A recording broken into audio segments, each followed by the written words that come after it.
Bonsoir, le flash de ce jeudi. Le président de l'Assemblée nationale, Roger Mancienne, a déclaré que les situations dans lesquelles un député ne sait pas comment lui parler et les débrayages qui se produisent souvent sont en train de transformer l'Assemblée nationale en une farce et constituent également un des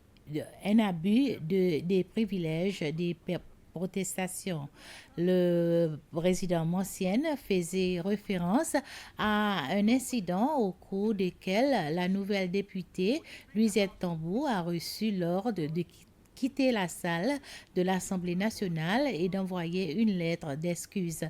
Mais le président Mancienne a déclaré que la députée Tambou n'avait pas respecté la demande.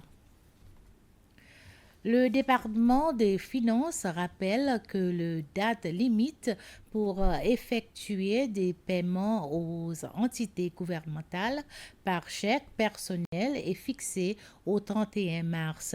Passé ce délai, les usagers devront utiliser d'autres moyens de paiement pour régler les services publics. Cette mesure introduite par la Banque centrale avait été approuvée par le Conseil des ministres en septembre dernier. Le chèque est un mode de paiement utilisé depuis longtemps par les particuliers et les entreprises pour régler des biens et des services. Aux Seychelles, en 2004, le gouvernement a reçu plus de 21 000 chèques d'individus et d'entreprises représentant un total d'environ 153 millions de roupies.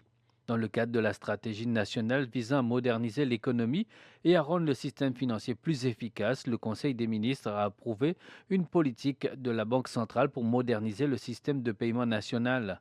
Si depuis janvier 2024, les banques commerciales ne fournissent plus de carnet de chèques aux particuliers et à partir du 1er avril 2025, les paiements par chèque personnel ne seront plus acceptés pour les services publics. Le gouvernement encourage donc la population à adopter des modes de paiement plus modernes tels que les cartes bancaires, les paiements numériques ou en espèces. Pour les entreprises, cette mesure entrera en vigueur à partir du 1er avril 2026. Cette année, la Seychelles Tourism Academy STA met en place une nouvelle approche pour assurer que tous les étudiants aient accès aux mêmes opportunités à condition qu'ils remplissent les critères d'admission. Le programme de formation débutera au niveau du certificat permettant aux étudiants de progresser à leur propre rythme jusqu'au diplôme avancé en prenant des pauses entre chaque étape s'ils le souhaitaient. Cette nouvelle approche inclut aussi les étudiants du programme Fondation qui regroupe ceux n'ayant pas terminé leur classe de S5 ou qui n'ont pas été acceptés dans un centre de formation professionnelle. Auparavant, ces étudiants ne pouvaient se spécialiser que dans la cuisine, mais à partir de cette année, ils pourront choisir entre trois domaines: cuisine, service en salle et l'entretien. Toutefois, ils devront attendre juin ou juillet lorsque les étudiants réguliers partiront en stage dans les établissements touristiques avant d'être placés eux-mêmes en entreprise. Un programme qui est aussi accessible aux étudiants de Pralin. Le programme enseigné sur cette île est identique à celui de Mahé, mais pour l'instant, un seul enseignant encadre les étudiants. Ce sont des étudiants qui suivent une formation en l'art culinaire et j'enseigne un peu de tout à l'instant. Déjà, ça fait 1 an depuis que nous avons commencé le programme à Pralin.